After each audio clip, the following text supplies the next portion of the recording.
Et salut à tous, c'est Lolo Bedrock et bienvenue pour le 19e épisode sur Farming Simulator 2023 mobile.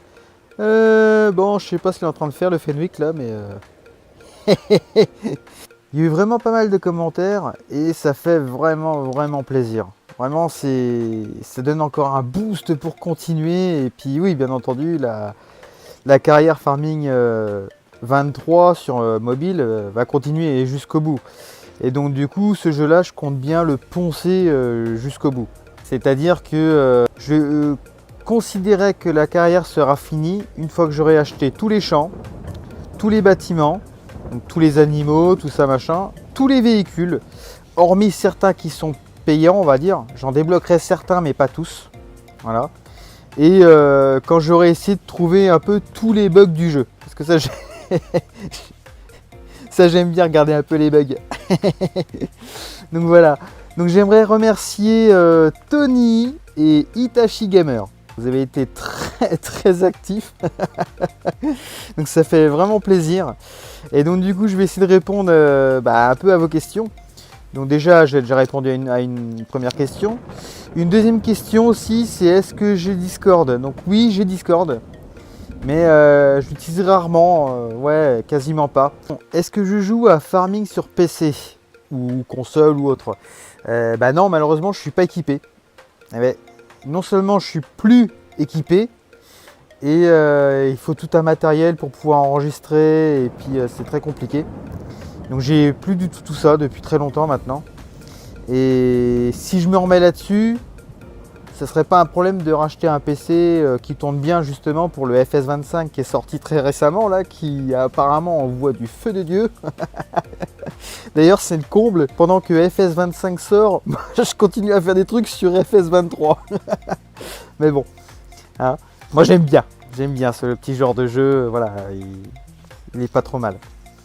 Et puis donc du coup non, je joue pas sur PC du coup. En plus de ça, si je commence à jouer sur PC, ça serait très compliqué parce que j'ai mon travail, j'ai mes enfants, j'ai tout ça, c'est j'aurai plus de temps pour la famille, c'est compliqué. Enfin bon. Donc du coup, je vais revenir aussi vite fait sur les champs. Alors j'avais dû laisser un tracteur dans le coin. Alors par exemple, on a notre petit vieux gilet là qui est en train de tirer le semoir. Il en chie, hein. Mais bon. Alors, dans la partie qu'il n'a pas encore semée, c'est une partie qui a été cultivée. Pas labourée, mais cultivée. Donc je suis fertilisé à 50%, je sais pas pourquoi. Bon bah c'est comme ça. Peut-être par rapport à ce que j'avais fait avant, ou je sais pas, mais bon, c'est pas grave. Et on s'aperçoit que quand le semoir il passe, hop, bon on est à 50-50 partout. Parce que ce semoir là, hein, je le rappelle, il a aussi de l'engrais. Et on s'aperçoit que d'à partir du moment qu'on passe le semoir, on aura des mauvaises herbes qui vont pousser. Que seulement si on passe le cultivateur, si on passe la charrue, donc pour labourer le champ, on n'aura pas les mauvaises herbes. Parce que le labour du champ permet justement de ne pas avoir de mauvaises herbes. C'est tout un processus qui fait que. Mais si on utilise un cultivateur, certes c'est plus large, ça va beaucoup plus vite, mais on doit passer un petit coup de pulvérisateur pour enlever ça. Donc du coup, on cultive ou on passe la charrue, on sème. Une fois qu'on a semé, on pulvérise si on a besoin, ça sera marqué dans le champ. Et ensuite de ça, on met un coup d'épandeur. Et normalement, on est à 100% partout. Donc voilà, ça c'était le petit point cultivage. Alors voilà, on va prendre exemple par exemple sur mon champ 5 là, ici, que j'ai d'ailleurs fait pousser du maïs dedans pour la vidéo d'aujourd'hui. Alors on s'en rend compte de quoi? Donc c'est un champ qui doit être labouré et on le voit par rapport au bonus de rendement. Alors j'ai cultivé, j'ai semé du maïs. Avant ça, on me disait bien que le champ devait être labouré, mais moi je l'ai cultivé, je me suis dit tant pis. Et là je m'aperçois que d'habitude je suis à 50-50, là je suis à 30-50. Bon, c'est pas très grave. Donc du coup je sais que je dois enlever les mauvaises herbes. Et avant d'épandre, hop, moi j'enlève les mauvaises herbes. Je pense que ça n'a pas d'importance hein, qu'on épande ou qu'on enlève les mauvaises herbes avant, enfin qu'on épande ou qu'on pulvérise. L'un ou l'autre, ou l'inversement, on s'en fout, hein. Je crois que ça marche dans les deux sens. Hein. Hop. Donc là, il est cultivé et semé. Maintenant, je vais y passer le pulvé. Donc voilà, lui il est barré. Et après son passage, on voit que le champ doit toujours être labouré, mais je suis à 50-50. C'est-à-dire que si je passe un coup d'épandeur, je suis pas sûr d'être à 100-100. On va essayer ça. Comme ça, hop, voilà. Ça devrait suffire. Ouais, c'est ça. Donc là, mon champ, il est pas entièrement... Ouais, il va pas être terrible, mon champ. Donc c'est pas grave. Donc c'est-à-dire que si j'ai pas labouré le champ, malgré qu'on me l'ait demandé, eh ben, je perds 20% de bonus de rendement. Alors en soi, c'est pas grave, hein. C'est pas très... c'est pas la mort. Après, moi j'aime bien que tout soit à 100%, mais c'était vraiment pour l'exemple, que si on laboure ou si on laboure pas. Donc, un champ qui doit être labouré et qu'on ne le laboure pas, et qu'on le cultive, qu'on sème, qu'on pulvérise et qu'on épand sur ce champ-là, eh ben, on aura 80% de bonus de rendement et 100% fertilisé. Sur un champ par contre qui n'a pas besoin d'être labouré ou qui a été labouré, on sera à 100%. Alors attention, parce qu'il y a certains champs qui n'ont pas besoin d'être labourés, il y a juste besoin de cultiver, on atteindra quand même les 100%. Faut juste regarder simplement ce qu'on nous dit en fait. Donc on peut le voir dans le petit icône, dans le petit carré à droite là, où moi c'est marqué, mais on peut aussi le voir sur la carte. On va sur la carte par exemple, hop, on voit notre champ 5 là, hein, où il y a du maïs dedans. Donc on va dans les statuts du champ, hein, donc type de culture, bon là c'est du maïs. On a la croissance, donc là il est en cours, hein, c'est normal, il a été ensemencé il n'y a pas longtemps. Et là, ah, on est tout en rouge, donc ça nous met bien qu'il doit être labouré. Bon après c'est pas grave, alors on enlève ça. Et là on s'aperçoit qu'il est fertilisé mais pas encore à 100%. Il sera fertilisé à 100% quand il sera tout en bleu foncé. Donc voilà. Donc sur les champs qui sont colorés en rouge, bah, vous savez que c'est des champs qui vont être labourés. C'est exactement le même principe que j'ai ici, hein, sur le champ 16, là où tu as l'olive. Et ben si je laboure pas, si j'enlève pas les mauvaises herbes avec le broyeur et si je passe pas la charrue, et ben je vais perdre 20% de bonus de rendement. Mais après c'est moins dérangeant pour l'olive. Parce qu'en une saison, on fait un bon stock quand même. Donc c'est pas très dérangeant. Donc voilà pour ça. Donc là, je vais finir de faire ce que j'ai à faire sur mes champs. Et après, on va passer à la partie ensilage. Alors voilà, notre petite bestiole qui est ici, là. Wouhou! Hein, et ben on va la faire tomber. Gentiment. Wow, wow, wow. On tombe ou on tombe pas? C'est pas mal là. Hein. Donc on va la faire tomber officiellement. On va devoir l'utiliser pour cet épisode. Et ensuite de ça, je pense que je vais la vendre. Allez hop! Youhou! Alors la barre de coupe, elle est où? Bon, alors comment dire? J'ai voulu raccrocher ma barre là. Bah, seulement c'est que j'ai un problème. J'ai couché l'ensileuse. J'ai pété un rétro, chef. Ah, c'est pas possible. Donc petite précision avant de commencer officiellement l'ensilage. Une fois qu'on a fait nos semis sur nos champs, on pulvérise pour enlever les mauvaises herbes s'il y a besoin et ensuite on épand. Le tracteur qui est dans le fond là-bas, c'est pour épandre. Donc, hop, on le lance et ensuite de ça je peux épandre. L'inverse ça ne marche pas. Voilà. Donc moi mes tests c'est quand je lance les ouvriers. Si les ouvriers acceptent de travailler, ça veut dire que ça marche. S'ils n'acceptent pas, c'est qu'il y a un problème quelque part. Alors, l'ensilage. Qu'est-ce que c'est que ce truc? Eh bien en fait ça consiste à récupérer certaines choses dans les champs en fait, qui vont nous permettre de soit les transformer en bottes, et ensuite de ça les passer sous un film plastique, donc enrubanné. Et l'enrubanage, donc le film plastique, va permettre de faire fermenter, entre guillemets, ce qu'il y aura dedans. Donc on peut le faire en balle, mais on peut le faire dans les silos, comme dans les silos de biogaz qu'on a, comme dans ce type de silo là en fait. On va y déverser ce qu'on a en paille hachée, ou voilà, par rapport à ce qu'on aura récolté avec l'ensileuse.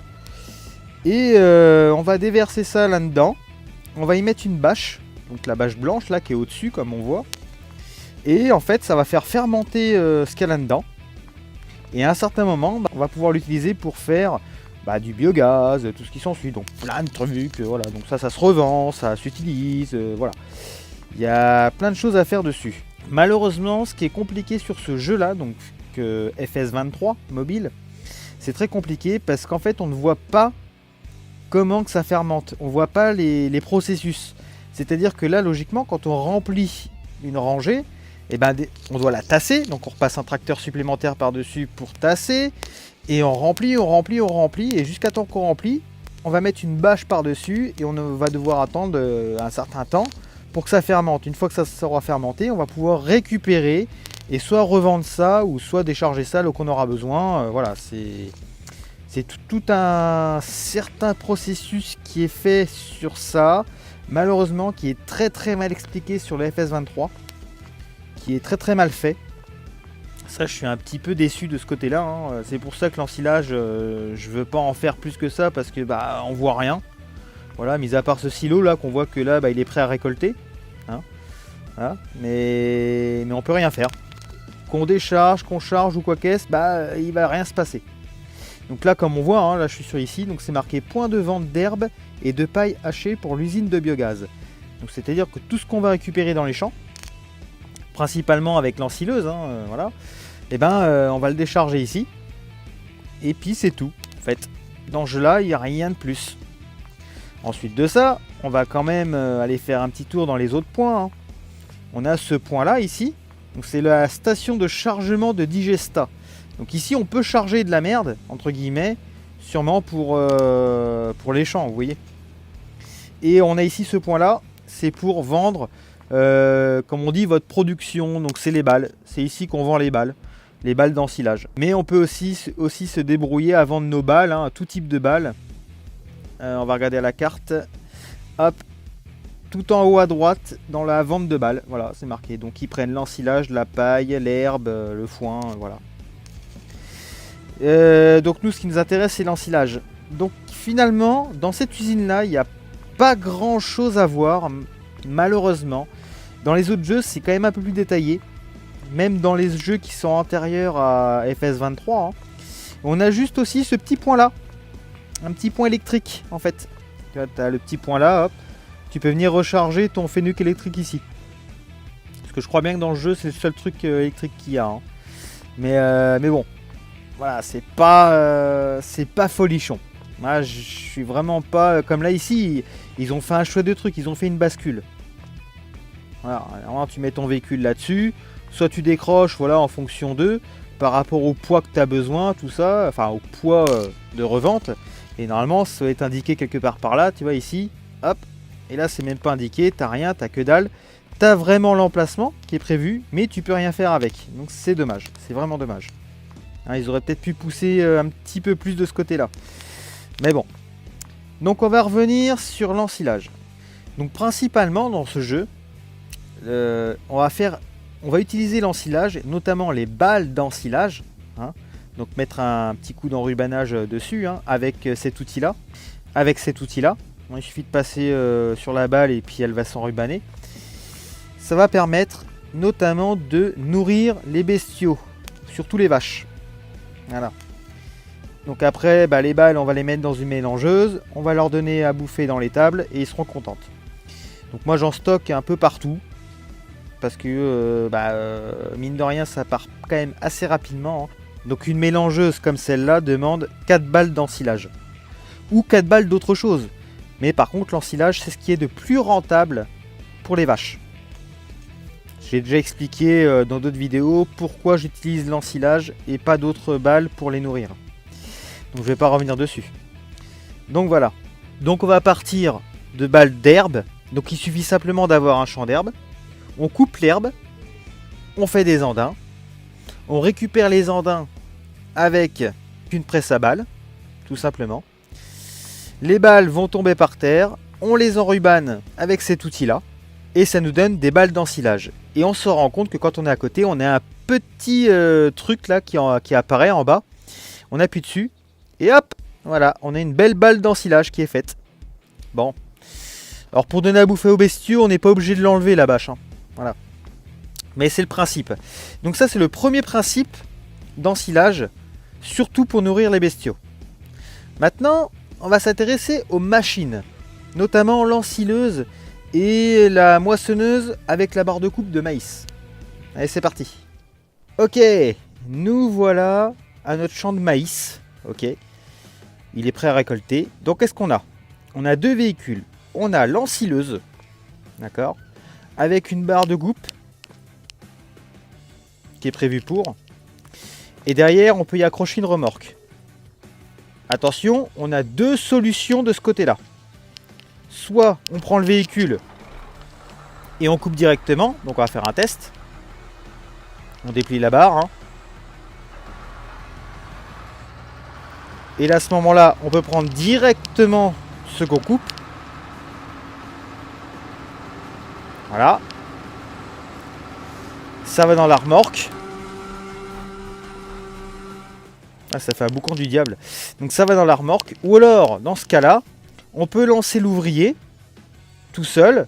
Donc il va pas se lancer de suite. Il va en partie se lancer, puis après il va s'arrêter. Et nous, à côté, avec un tracteur, on a une remorque derrière. On se met à côté et puis hop, on récupère ce que lui va récolter. La barre qui est au-dessus de l'ensileuse va automatiquement se diriger vers la remorque. Donc ça, c'est pas mal. Ça, c'est un premier point. On peut aussi, si on est équipé de la bonne barre de coupe, comme ici, hein, avec une moissonneuse-batteuse, ce n'est pas une ensileuse, c'est une moissonneuse-batteuse, avec une barre de coupe qui est spécialement prévue pour. Donc on voit bien les cônes, hein. C'est des cônes qui sont assez gros. Hein. C'est pour récolter haut. D'accord? C'est pour récolter le maïs, voilà, quand il est prêt pour la récolte, là c'est bien marqué, hein, croissance, prêt pour la récolte. Voilà, on peut le récolter haut et il faut utiliser ce genre de barre de coupe pour certains types de cultures. Bon, après moi je suis pas cultivateur, mais voilà, s'il y a ce genre d'outil, c'est que c'est prévu pour, tout simplement. Ensuite de ça, nous avons deux solutions. Donc là, mon champ, il est prêt pour la récolte. Je peux donc utiliser une moissonneuse batteuse pour le récupérer. Hop, on va voir. Ça récupère. Voilà. Je vais pas aller plus loin parce que c'est pas le but. Hop, je replie la barre de coupe. Donc je peux récupérer le même type de culture avec deux véhicules différents. Mais qui, attention, n'ont pas la même fonction. C'est-à-dire que l'ensileuse, là, je peux récupérer le maïs quand il est prêt pour la récolte, comme je peux faire avec une moissonneuse batteuse qui est là-bas, dans le fond. Seulement, c'est que je peux aussi récupérer, par exemple, le maïs, mais quand il est en cours de croissance. Parce que pour l'ensilage, ce qui nous intéresse, c'est pas d'avoir les cultures à fond. C'est-à-dire, c'est pas d'avoir la culture qui pousse. Nous, ce qu'on veut, c'est du haché, en fait. Donc ça nous intéresse pas hein, de récupérer le maïs avec une ensileuse. Nous, ce qui nous intéresse de récupérer, c'est le reste. Non, donc, on n'est pas obligé d'attendre que le champ soit officiellement prêt pour la récolte. On peut récolter avant. Alors là, il faut faire des tests. Là, j'en ai pas encore fait parce que malheureusement, je fais pousser tous mes champs en même temps. Et sinon, ça devient compliqué. Mais s'il faut, bah, dites-moi en commentaire, j'en ferai un. Je ferai un champ spécialement pour ça. On n'est pas obligé d'attendre que le champ soit prêt à récolter pour utiliser l'ensileuse. Que l'ensileuse. Par contre, pour la moissonneuse, c'est différent. Elle récolte ce qui pousse en fait. Donc pour elle, elle a besoin que le champ soit prêt à récolter. C'est deux choses différentes. Donc voilà pour ce point-là. Ensuite de ça, il nous suffit simplement de soit lancer un ouvrier comme ça avec une remorque derrière. Ça va se récolter tout seul. Il fait son petit boulot tout seul, tranquillou. Ou soit si on fait pas comme ça, on peut prendre un tracteur avec une remorque derrière, on se met à côté, ou même le camion, avec le camion et la remorque ça marche aussi, hein, sans problème. Et on va pouvoir récolter l'ensilage. Alors le but de l'ensilage, c'est de récolter avant que le champ soit prêt à récolter. Alors c'est pas évident. Hein. Si tu te dis, on va avoir l'habitude d'attendre que le champ soit prêt à récolter pour récolter justement. Bah avec une moissonneuse, oui. Mais par contre, avec une ensileuse, non. C'est différent. Parce qu'on ne récupère pas la même chose. C'est là le petit point de différence entre l'ensilage et la moissonneuse. Alors qu'on peut récolter la même chose, hein, quand on regarde bien. Donc seulement c'est que elle, la moissonneuse, dans sa trémie, elle aura du grain de maïs. Voilà. Que elle, dans l'ensileuse, malgré qu'elle récolte la même chose, elle aura de l'ensilage. C'est différent. Donc les barres ne sont pas les mêmes. Les barres de coupe ne sont pas les mêmes. La façon de traiter à l'intérieur n'est pas la même non plus, hein, entre moisse-batte et ensileuse. Et c'est ça qui fait tout. Et c'est pour ça que ces machines sont différentes. Donc sur les jeux vidéo, c'est pas évident parce que limite on peut faire la même chose. Mais dans la vraie vie, ça se passe pas du tout comme ça en fait. Mais bon. Donc pour donner l'exemple, là mon champ est prêt à récolter, je peux utiliser les deux machines, mais si mon champ n'était pas prêt à récolter, je pouvais utiliser l'ensileuse. Voilà. Donc ça, faudra que je fasse un petit test comme ça au prochain champ. Ouais, voir ce que ça dit. Je ferai ça peut-être pour la prochaine vidéo. Un petit truc particulier, comme on dit. Et puis voilà. Donc voilà pour l'ensilage. Ensuite de ça, alors il vient de s'arrêter parce que la remorque est pleine. Bon, qu'est-ce qu'on en fait de la remorque est pleine? En plus, on a vu, hein, il a fait qu'un passage et demi. Hein. Alors déjà, le premier test à faire, c'est voir si l'ensilage est accepté dans nos propres silos. Et non, c'est bien marqué, la paille hachée n'est pas acceptée ici. Bon, au moins on le sait. Donc direction usine de biogaz. Donc la paille hachée est acceptée juste devant les silos. Donc on a juste besoin de se mettre là. Et hop. Là ou n'importe où. Hein, voilà. Ça va décharger tout seul. Mais on s'aperçoit que qu'on décharge ou qu'on ne décharge pas, enfin peu importe, il n'y a absolument rien qui va... Pourquoi il a redémarré lui?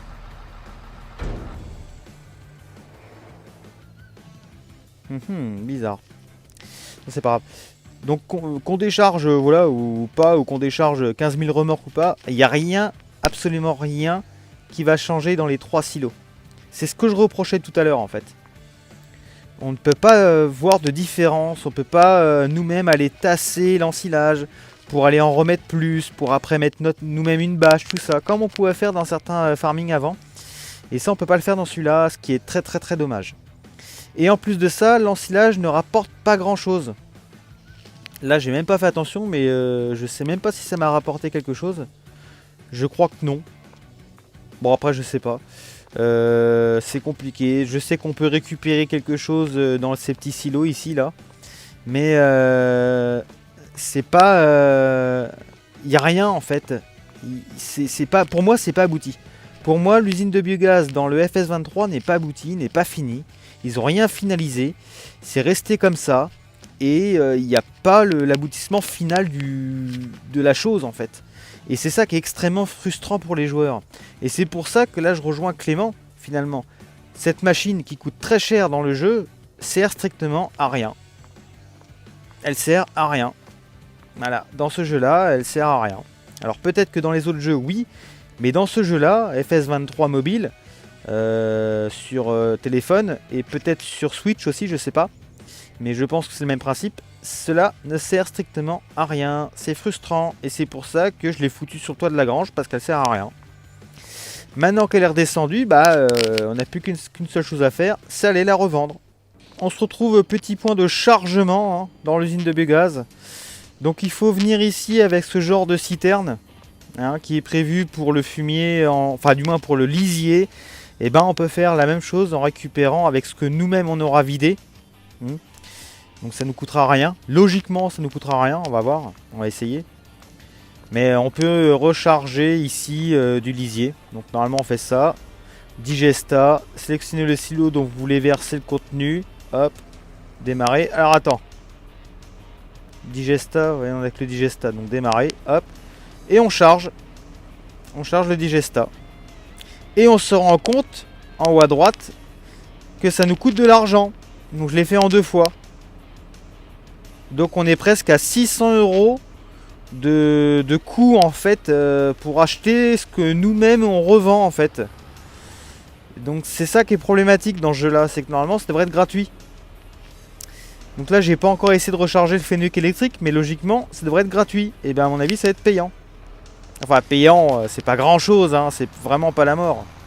Bon là maintenant je sais que ma citerne elle est remplie, voilà. Mais c'est vraiment pas terrible. Moi je m'attendais pas du tout à ce genre de processus sur le biogaz dans ce jeu là. Donc c'est pour ça que finalement je voulais faire quelque chose d'assez gros, assez propre. Mais en fait je m'aperçois qu'on peut pas faire grand chose sur l'ensilage dans ce jeu. Donc voilà, on aura utilisé l'ensileuse, on aura expliqué à peu près comment ça se passe pour l'ensilage. Donc moi je l'ai fait avec le maïs. Après on peut faire avec un peu tout type de culture, normalement. Ça j'ai pas encore testé, mais logiquement on peut le faire avec un peu tout type de culture. Mais il faut faire en sorte que ça soit pas prêt à récolter. Voilà. Et normalement, le rendement est bien plus important quand la récolte n'est pas encore prête, avec l'ensileuse. Voilà. C'est le petit point. Après, pour moi, ça vaut pas le coup de se lancer dans ça, dans FS23. Ça sert strictement à rien, parce que pour moi, c'est pas abouti. Voilà. Et il manque beaucoup de choses. C'est dommage, c'est vraiment dommage. Mais j'ai pu jouer à d'autres farming qui étaient avant le 23. Hein. On utilisait déjà le biogaz et c'était très rentable. Que là, il n'y a absolument rien de rentable, ça ne marche pas. Pour moi, il ne l'aurait pas mis, ça aurait été exactement la même chose. Donc voilà pour cet épisode. Qui pour moi je voulais vraiment vous faire quelque chose de concret, de propre, d'assez gros hein, sur l'ensilage, mais il n'y a vraiment rien à faire en fait. Il n'y a rien. Il n'y a pas de contenu en fait dessus. Donc c'est très compliqué pour moi. Donc et malgré tout, hein, j'ai passé un temps monumental à essayer de chercher des choses à faire et tout ça, et j'ai rien trouvé. Donc du coup je m'en rends à ce genre de vidéo. Donc j'espère que malgré tout ça vous plaira. Et puis si vous avez des questions ou autres, hein, n'hésitez pas à laisser des commentaires. Et puis sinon on se retrouve pour le prochain épisode. Allez, je vous dis à ciao les cultos.